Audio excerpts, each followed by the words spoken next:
Hello YouTube, Sam here from youtube.com/onlivegamer for the new Boston. And if you remember from the previous tutorial, we made this calculator right here. And now what we're going to do is we are going to start adding the code that will make our calculator work. So go ahead and open up the code for it. And I'll zoom in some here. Here is all of our subs that handle our buttons being clicked. Now what we're going to do is we're just going to come down below all of this, and we're going to start off by creating the functions that will add, subtract, multiply, and other stuff. So we'll create a private function add, and then we will bival num1 as double, and then we will bival num2 as double.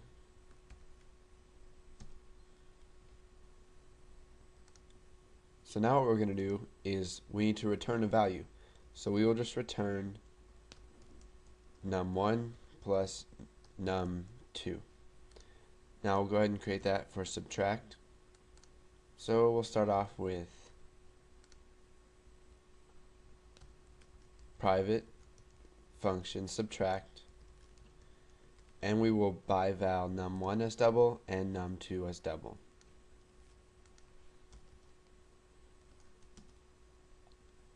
Now what we're going to do is we'll just return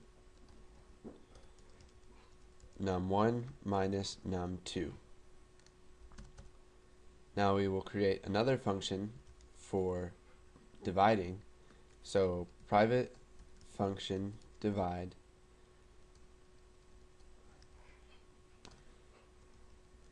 and we will add the same arguments for subtract and addition.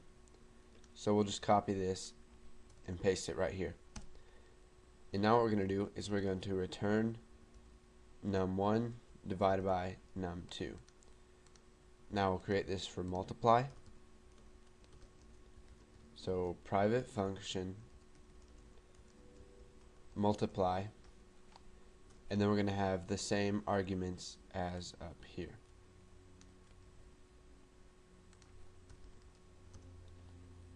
And we will just return num1 times num2. Now we'll create that again for modulus, but instead of using a double for modulus, we're going to go ahead and use an integer, because if you use a double for modulus, you're always going to get the value 0. So we'll type private function modulus, and then we'll bival num1 as integer and num2 as integer. And we will just return num1 modulus num2. And we'll do this one more time for pi. And so we'll go ahead and create private function pi, and then we'll go ahead and add our arguments. So bival num1 as integer, and we only need one argument for this, or let's do double instead. And now we will just return num1 times math.pi. Now what we need to do is set a return type for each of these. So for pi, we'll just do as double, because we can possibly get a double. And for modulus, we're going to have to return an integer. And for the rest, we will just return them as doubles.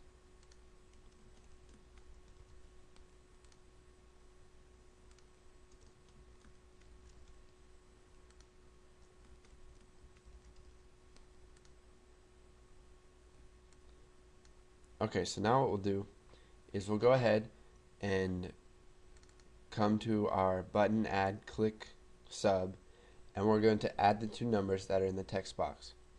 So what we're going to do is we're going to do the addition. So we'll type add, and then for our arguments, we're going to go ahead and convert whatever text is in there to a double. So we'll go ahead and type C type, and then we'll just type text num1 dot text. So what this is going to do is it's going to convert text num1 dot text to a string, and to a double. And to do this, we're going to add a comma and type double right there. Now you don't have to, when you're using C-type, you don't have to use it in an assignment, such as create a variable and then this variable equals C-type. You can do it on the fly inside arguments or wherever you want. So we'll just do that one more time for text num2 dot text, and then we'll go ahead and close that. Now we need something to store what add gives us back. So we'll go ahead and declare answer as double, and we will set it equal to whatever add gives us back when we call it, and give it the first number and the second number. And let's see what we got here.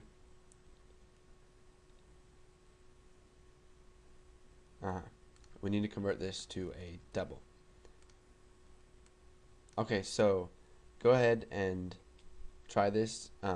We get all this code written down. Make sure you understand it. You can even play around a bit with it yourself to see if you can get it to show up in the third text box and to do other stuff. And once you understand everything, go ahead and move on to the next tutorial. And thanks for watching.